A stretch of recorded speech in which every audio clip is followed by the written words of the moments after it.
the sound of my voice.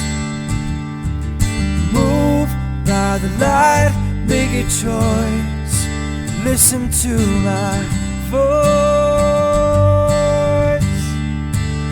I got something to say. This is your Resolve to Read Daily Reading. It's November 12th, and we're reading from the Gospels in chronological order. As he was leaving the temple, one of his disciples said to him, "Look, teacher, what massive stones! What magnificent buildings!" "Do you see all of these great buildings?" replied Jesus. "Not one stone here will be left on another. Every one will be thrown down." As Jesus was sitting on the Mount of Olives opposite the temple, Peter, James, John, and Andrew asked him privately, "Tell us," they said, "when will this happen, and what will be the sign of your coming and of the end of the age?" Jesus answered, "Watch out that no one deceives you, for many will come in my name claiming, 'I am the Christ,' and will deceive many. You will hear of wars and rumors of wars, but see to it that you are not alarmed. Such things must happen, but the end is still to come. Nation will rise against nation, and kingdom against kingdom. There will be famines and earthquakes in various places. All these are the beginning of birth pains. You must be on your guard. You will be handed over to the local councils and flogged in the synagogues. On account of me, you will stand before governors and kings as witnesses to them. And the gospel must first be preached to all the nations. Whenever you are arrested and brought to trial, do not worry beforehand about what to say. Just say whatever is given you at the time, for it is not you speaking, but the Holy Spirit. Brother will betray brother to death, and a father his child. Children will rebel against their parents and have them put to death. Because of the increase of wickedness, the love of most will grow cold. All men will hate you because of me, but he who stands firm to the end will be saved. And this gospel of the kingdom will be preached in the whole world as a testimony to all nations, and then the end will come. So when you see standing in the holy place the abomination that causes desolation, spoken of through the prophet Daniel, let the reader understand. Then let those who are in Judea flee to the mountains. Let no one on the roof of his house go down to take anything out of the house. Let no one in the field go back to get his cloak. When you see Jerusalem being surrounded by armies, you will know that its desolation is near. Then let those who are in Judea flee to the mountains. Let those in the city get out, and let those in the country not enter the city. For this is the time of punishment and fulfillment of all that has been written. How dreadful it will be in those days for pregnant women and nursing mothers. Pray that your flight will not take place in winter or on the Sabbath, for then there will be great distress, unequaled from the beginning of the world until now, and never to be equaled again. There will be great distress in the land and wrath against this people. They will fall by the sword and will be taken as prisoners to all the nations. Jerusalem will be trampled on by the Gentiles until the times of the Gentiles are fulfilled. If those days had not been cut short, no one would survive. But for the sake of the elect, those days will be shortened. At that time, if anyone says to you, "Look, here is the Christ," or "There he is," do not believe it. For false Christ and false prophets will appear and perform great signs and miracles to deceive even the elect, if that were possible. See, I have told you ahead of time. So if anyone tells you, "There he is, out in the desert," do not go out, or "Here he is, in the inner rooms," do not believe it. For as lightning that comes from the east is visible even in the west, so will the coming of the Son of Man. Wherever there is a carcass, There the vultures will gather.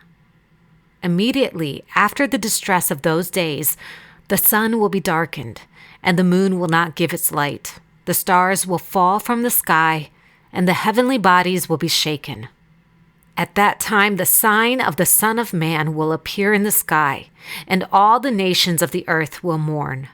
They will see the Son of Man coming on the clouds of the sky with power and great glory. And he will send his angels with a loud trumpet call, and they will gather his elect from the four winds, from one end of the heavens to the other. There will be signs in the sun, moon, and stars.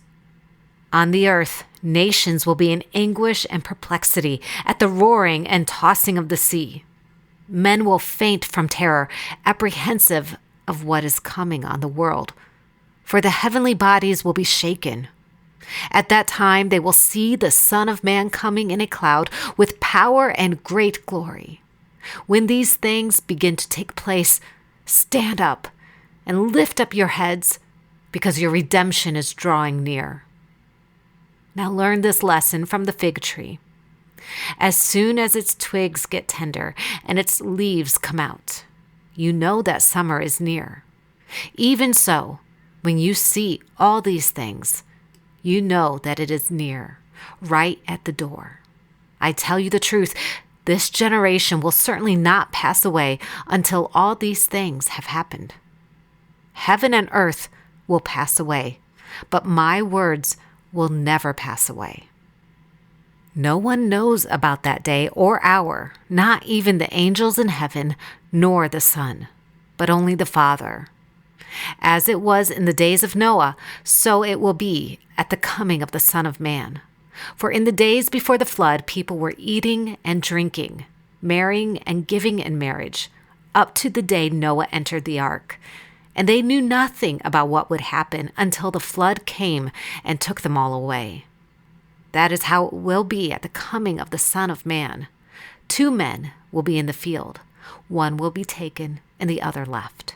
2 women will be grinding with a hand mill. One will be taken and the other left.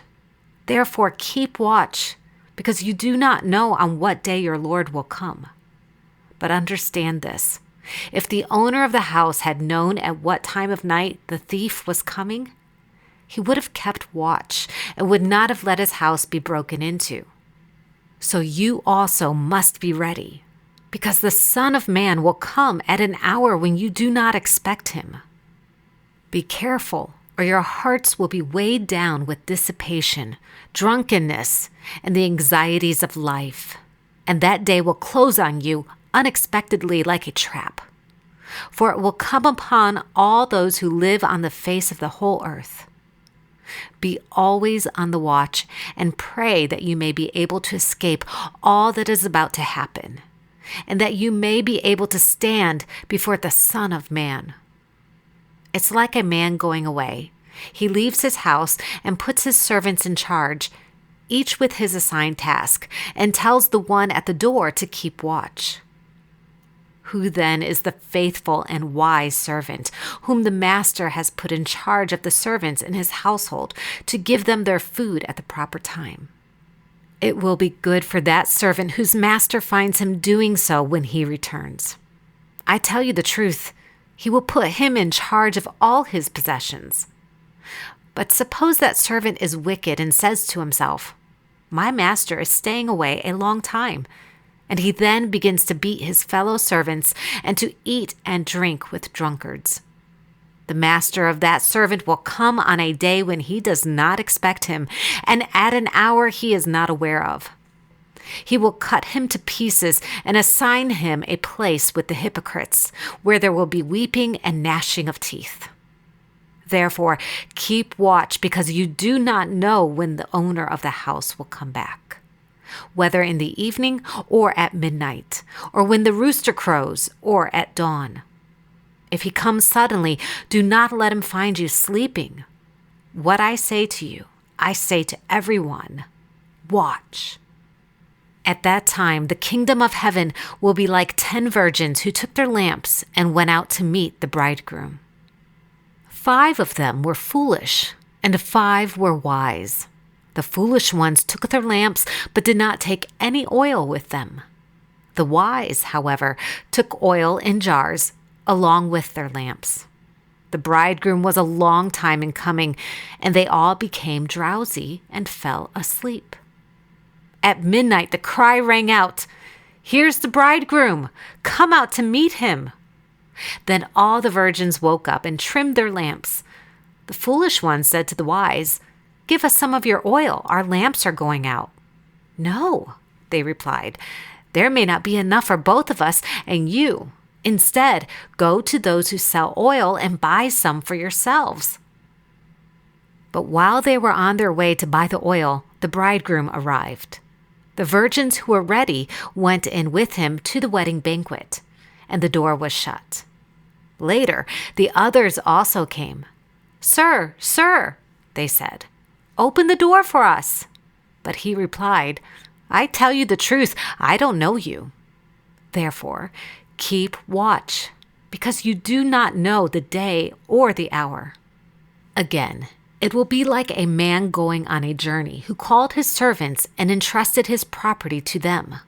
To one he gave 5 talents of money, to another 2 talents, and to another 1 talent, each according to his ability.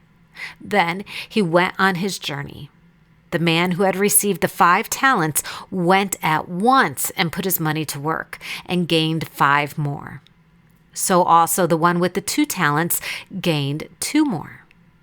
But the man who had received the 1 talent went off, dug a hole in the ground, and hid his master's money. After a long time, the master of those servants returned and settled accounts with them. The man who had received the 5 talents brought the other 5. "Master," he said, "you entrusted me with 5 talents. See, I have gained 5 more." His master replied, "Well done, good and faithful servant. You have been faithful with a few things. I will put you in charge of many things.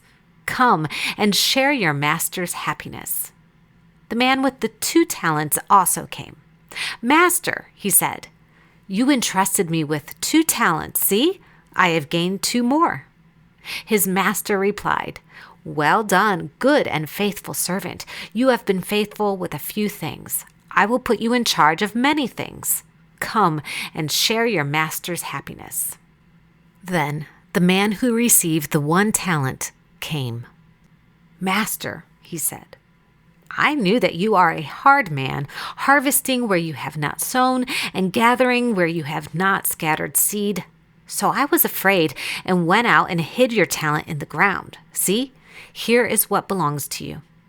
His master replied, "You wicked, lazy servant. So you knew that I harvest where I have not sown and gather where I have not scattered seed? Well, then, you should have put my money on deposit with the bankers so that when I returned, I would have received it back with interest. Take the talent from him and give it to the one who has the 10 talents. For everyone who has will be given more, and he will have an abundance. But whoever does not have, even what he has, will be taken from him. And throw that worthless servant outside into the darkness, where there will be weeping and gnashing of teeth. When the Son of Man comes in his glory and all the angels with him, he will sit on his throne in heavenly glory.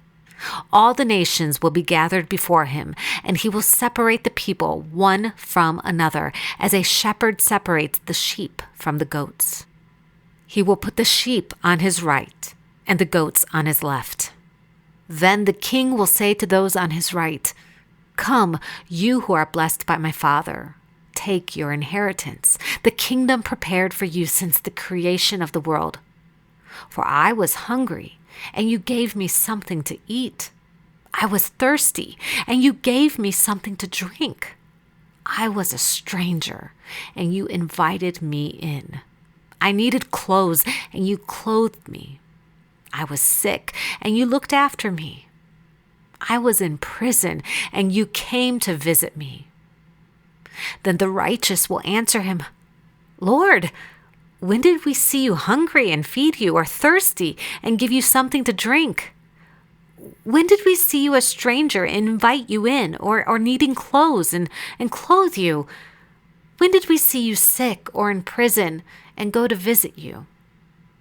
The king will reply, "I tell you the truth. Whatever you did for one of the least of these brothers of mine, you did for me." Then he will say to those on his left, "Depart from me, you who are cursed, into the eternal fire prepared for the devil and his angels. For I was hungry, and you gave me nothing to eat. I was thirsty, and you gave me nothing to drink. I was a stranger, and you did not invite me in. I needed clothes, and you did not clothe me. I was sick and in prison, and you did not look after me." They also will answer, "Lord, when did we see you hungry or thirsty, or a stranger, or needing clothes, or sick, or in prison, and did not help you?" He will reply, "I tell you the truth. Whatever you did not do for one of the least of these, you did not do for me." Then they will go away to eternal punishment, but the righteous to eternal life. This is the word of Yahuwah. Thanks be to God.